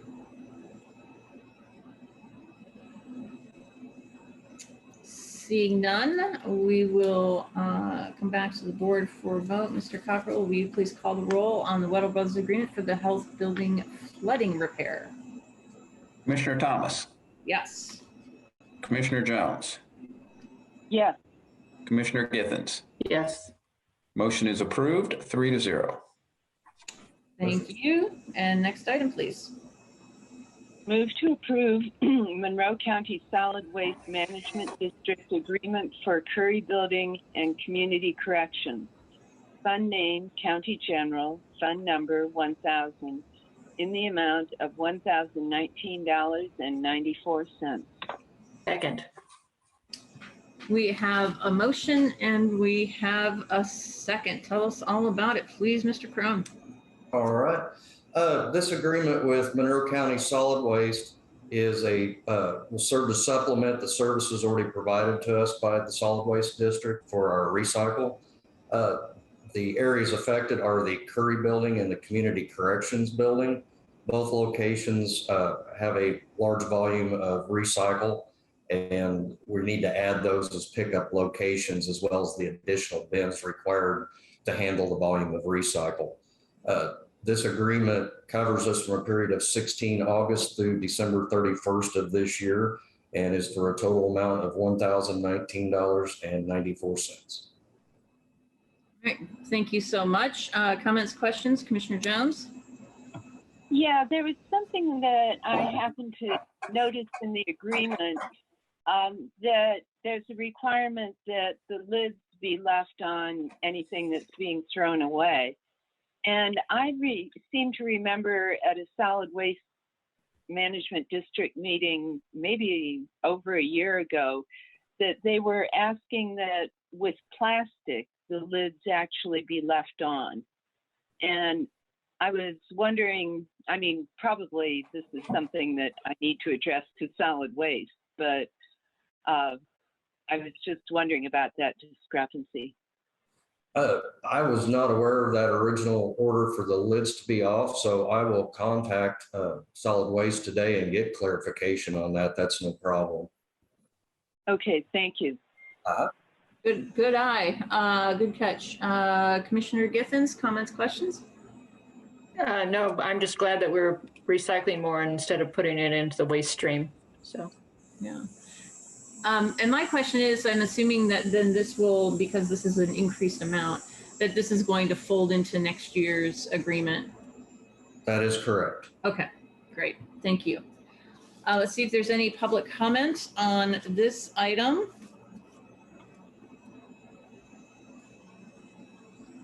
Seeing none, let's come back to the board. Mr. Cockrell, will you please call the roll on the Monroe County Solid Waste Management District Agreement for the Curry Building and Community Corrections? Commissioner Thomas. Yes. Commissioner Jones. Yes. Commissioner Githens. yes. Motion is approved, 3-0. Thank you, commissioners. Thank you. Next item, please. Move to approve resolution 2021-40, highway surplus property, and no fund name, number, or amount. Second. We have a motion and a second. Mr. Cockrell, will you please tell us all about it? Well, the highway department has a 2003 asphalt roller that they are no longer able to use for their purposes. They wish to surplus it and put it up for auction.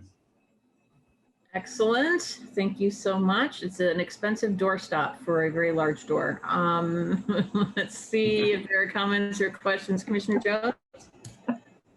No, I don't. Commissioner Githens?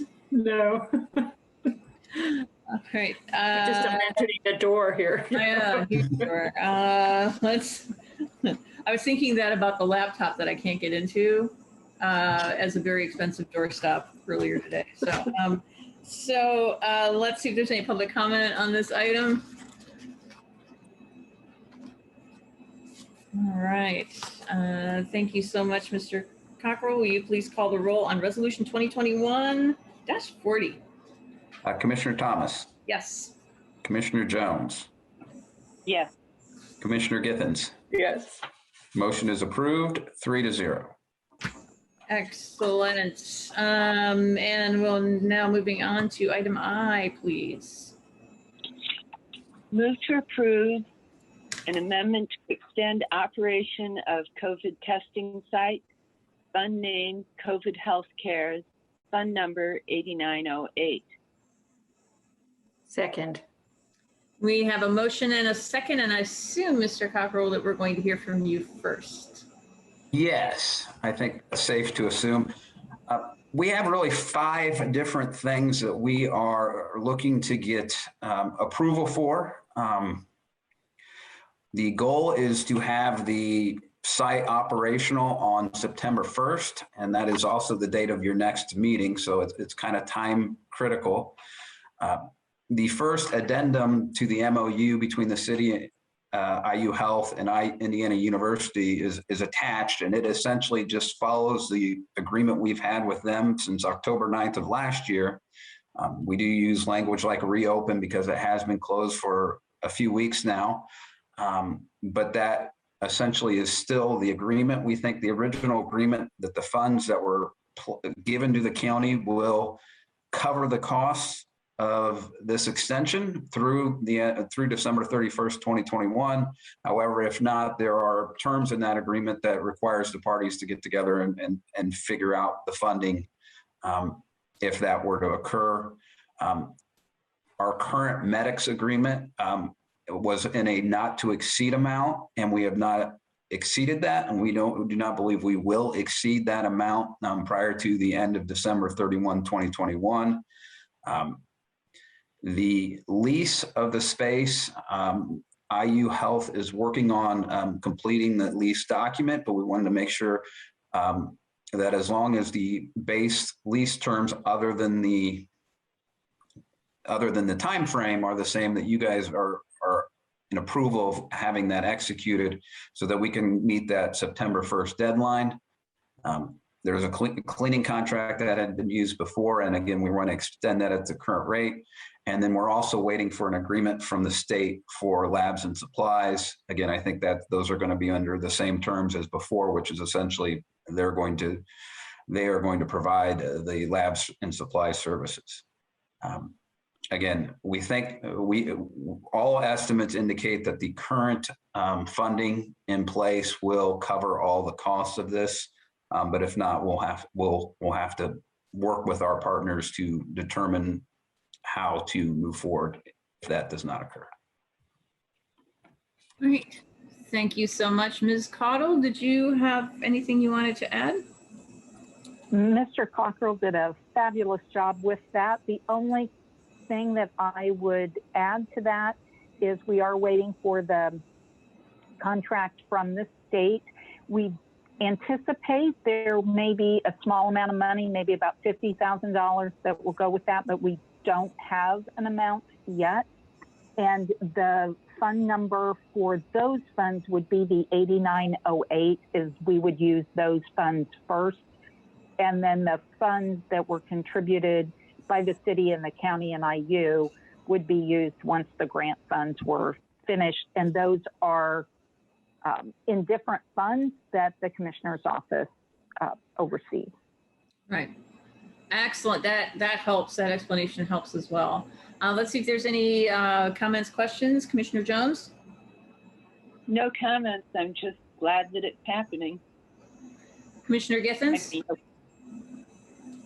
Yeah, I'm also very glad that we're able to get this back up. And I want to thank all of our partners for making this happen, especially IU Health, because that facility is just, it works so well, and the parking's good, and it's right on the B line, and just all kinds of things. So thank you very much to everybody who's involved. I agree. I think there was so much that went on in this community, and we were focused on COVID, but there's so much that went on behind the scenes to make sure that we were all working together, and the city and IU and the county each contributed a third to pay for the initial testing site. And then of course the state contribution is vital as well. And it just worked so well to do that. And it's just so great to have such good partners in the community. It really is. So it's great to continue this. And I was, I know that some of our surrounding counties do have their testing sites still open. So I think it'll be good to get this one added in so folks don't have to go as far if they want a free test. And you can go locally if you want to get a test, but those will have a cost associated with it. All right, so let's see if there's any public comment on that item. Just raise your hand on the Zoom screen. I do not see any. So, Mr. Cocker, will you please call the roll on the amendment to extend the operation of the COVID testing site? Commissioner Thomas? Yes. Commissioner Jones? Yes. Commissioner Githens? Yes. Motion is approved, 3-0. Excellent. Thank you all very much. Thank you. Thanks for working on this. It's not easy. Next item, please. Move to approve 2021 CARES allocations. Fund name, County Drug-Free Communities, Fund number 1148, in the amount of $53,765.30. Second. Excellent. We have a motion and we have a second. And I don't know if Ms. Purdy or Mr. Malone would like to start. I can take care of it if y'all can hear me.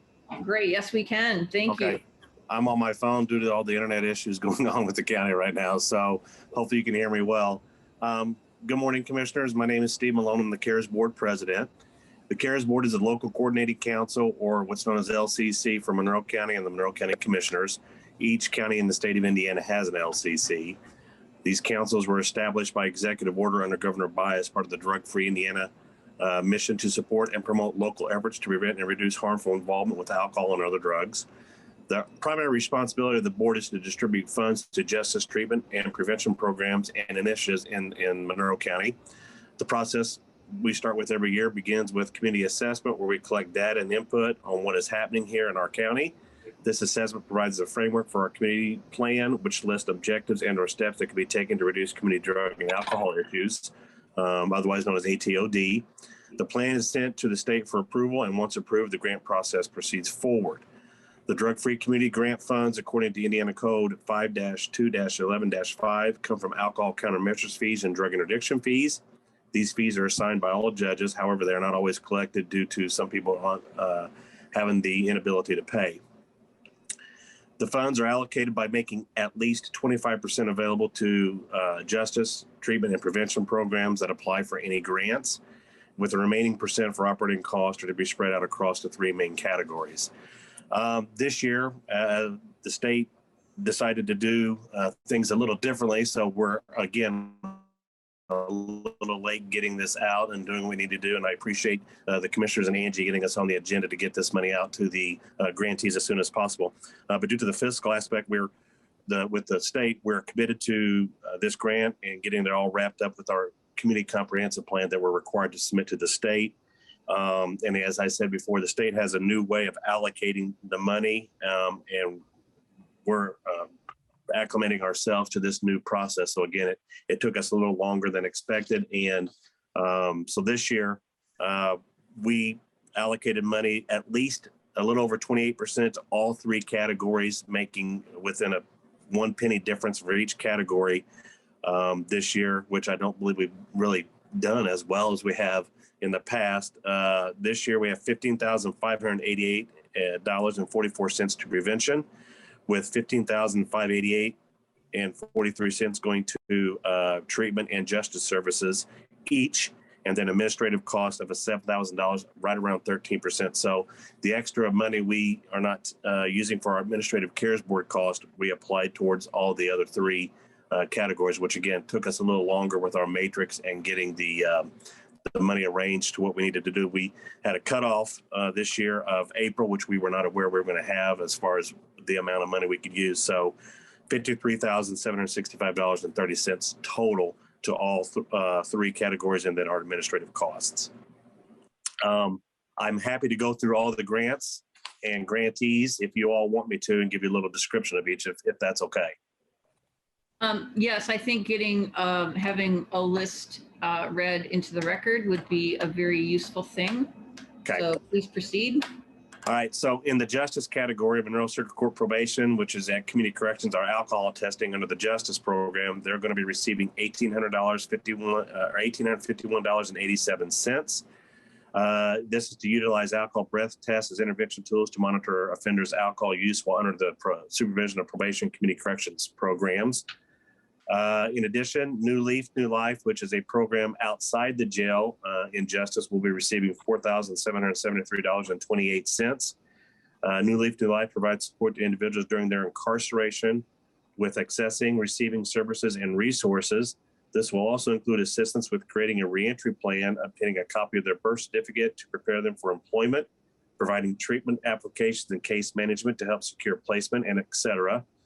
They also identify and strengthen relationships with community agencies to aid in the referral process of our clients to their critical services that they need.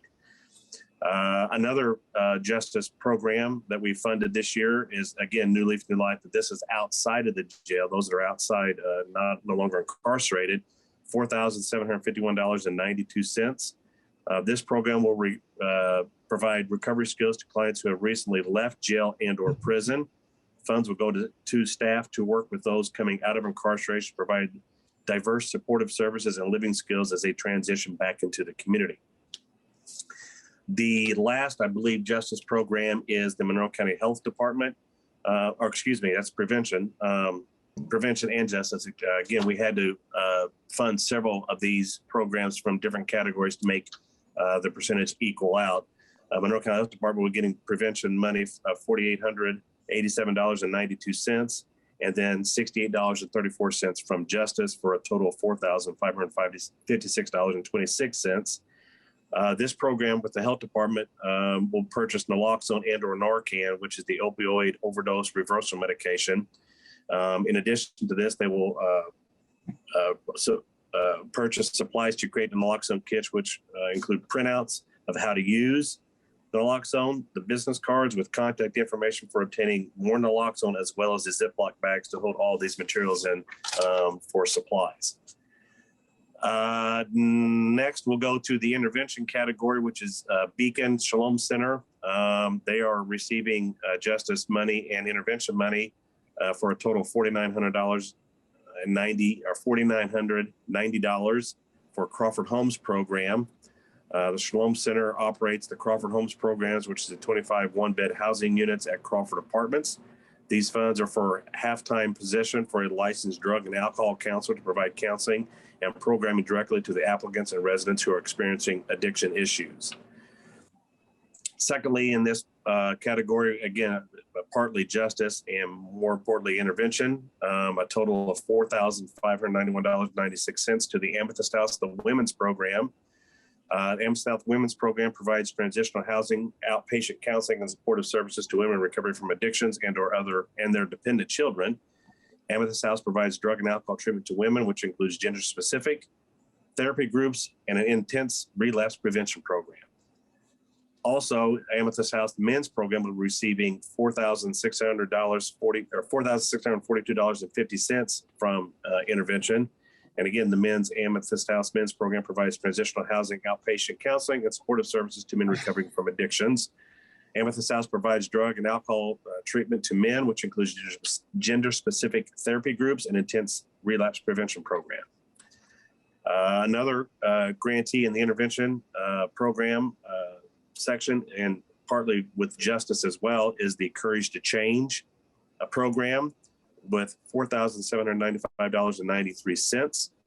Courage to Change Sober Living provides peer supportive transitional and permanent housing options to people affected by substance use disorder and their immediate families as a way to provide peer-to-peer and transitional recovery opportunities for them. Last category, which again is prevention, and it's also has intervention issue or funding as well, is the Monroe County Drug Treatment Court or Problem Solving Courts for $2,841.81. The drug court program will utilize random drug tests as intervention tools to monitor offenders' substance use under the supervision of the problem solving programs here in Monroe County. A second program in the prevention is the Big Brothers Big Sisters community-based one-to-one program for $4,427.77. Big Brothers Big Sisters will use the money for youth mentoring organization that matches adult volunteers to a child in a variety of programs. This money will be used for the one-to-one program, case management services, and enhanced teen programming for high-risk age teen youth. Lastly, the last grant program receiving money in prevention is the Indiana Recovery Alliance for $4,542. The IRA offers low barrier services and a variety of outreach methods to empower participants to reduce harmful involvement with ATOD funds, or for the purchase of naloxone and the creation of naloxone hubs to increase accessibility in local neighborhoods.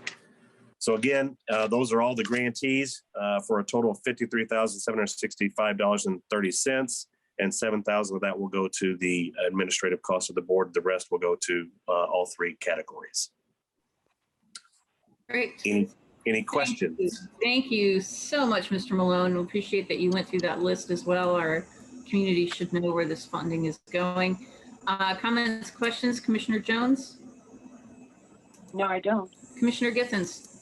No, I'm just glad that we have this other vehicle for helping people either in recovery or to fight addiction.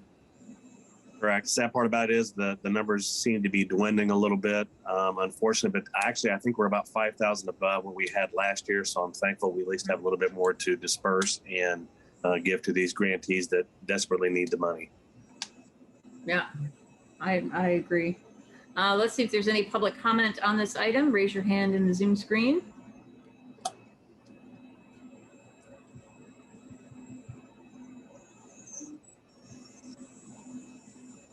Okay, seeing none, we'll come back to the board.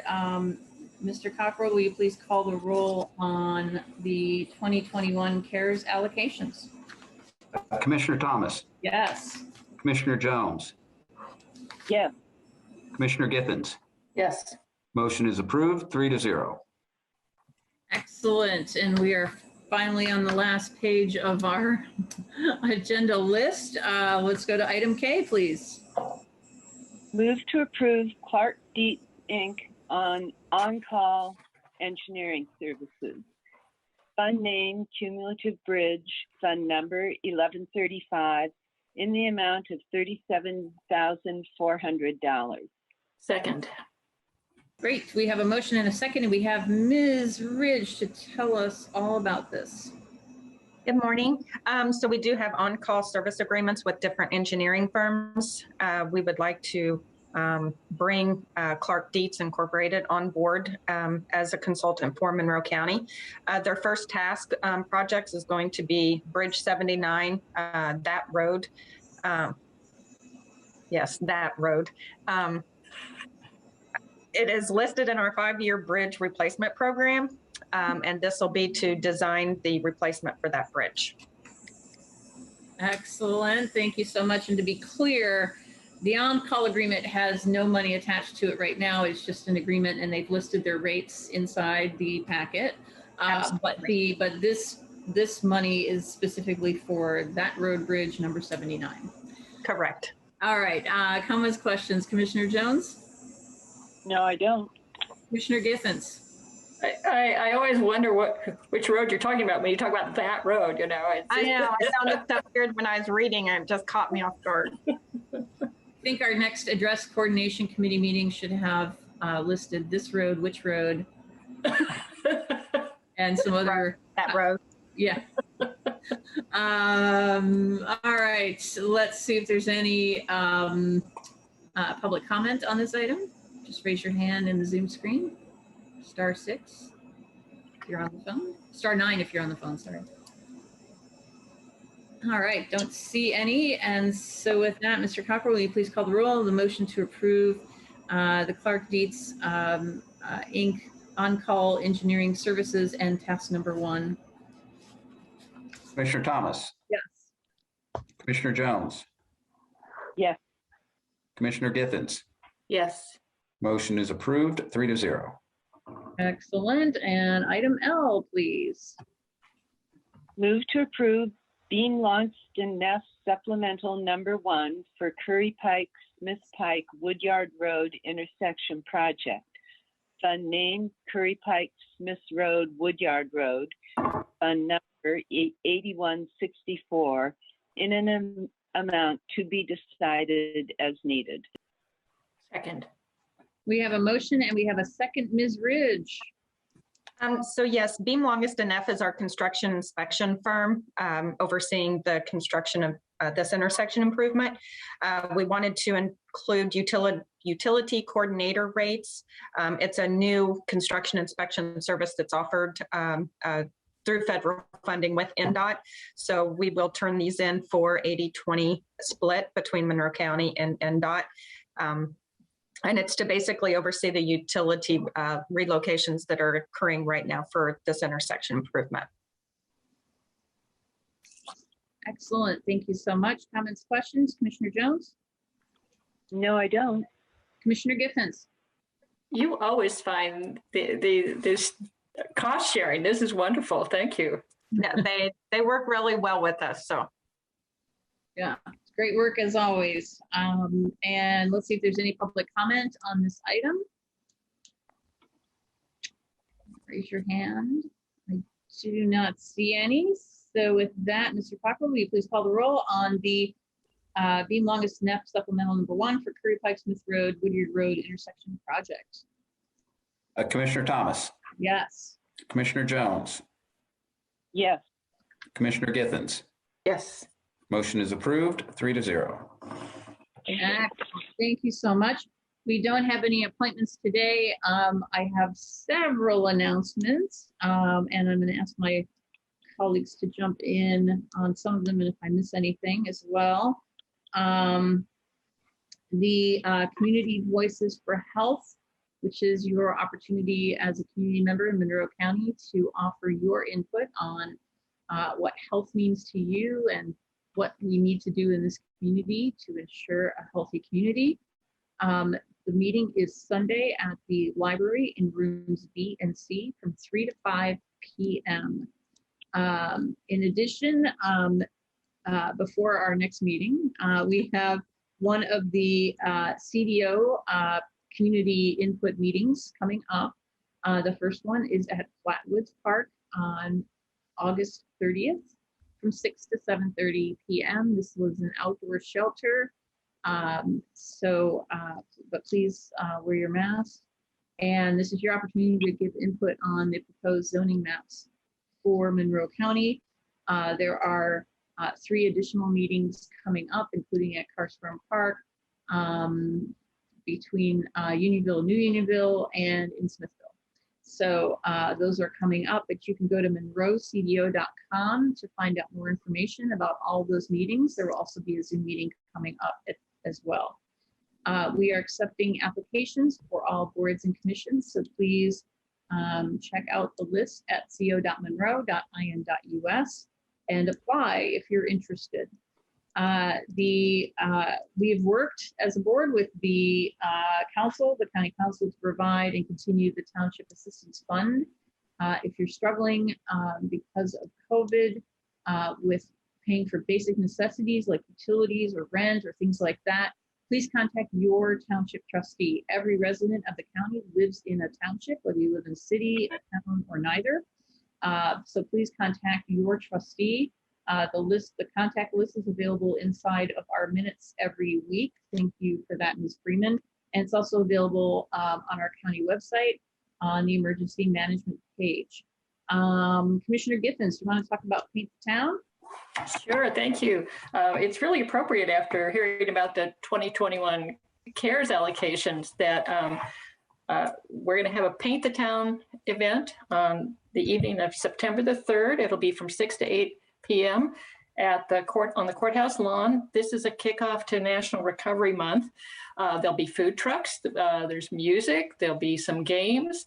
It's family-oriented kind of program, and so we hope as many people as possible will come out and join us. Again, we ask that you wear masks, but this is a celebration for people. And so please come. Wear your purple if you can. That's the color of National Recovery Month. And I hope to see some people out there. That's great. Thank you. And thanks for working on that. I will also note that for those residents of the county outside the city who have been targeted for annexation by the city, please visit co.monroe.in.us for lots of information. Get informed, get active, get involved, and hopefully we'll see some modifications from the city council to the plan. And let's see if there's anything else that I have missed, because there probably is, because I left my notes on email. Okay. All right.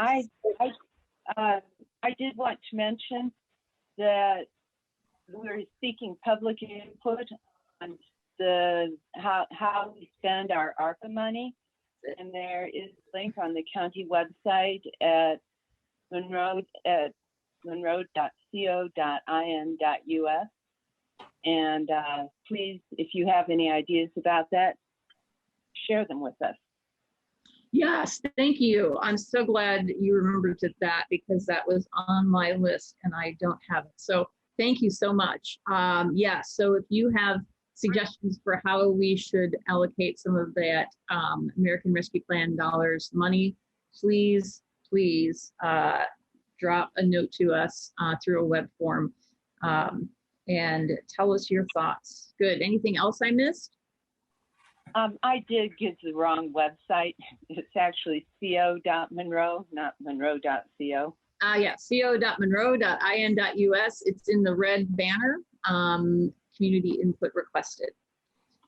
All right, and I will note, so thank you everyone for your hard work today and for all the members of the community who participated. I will note that we have had a lot of our staff joining us via phone because we have lost our fiber connection in the county. And our technical services department is working very hard to get this figured out, along with Mr. Crone and Smithville.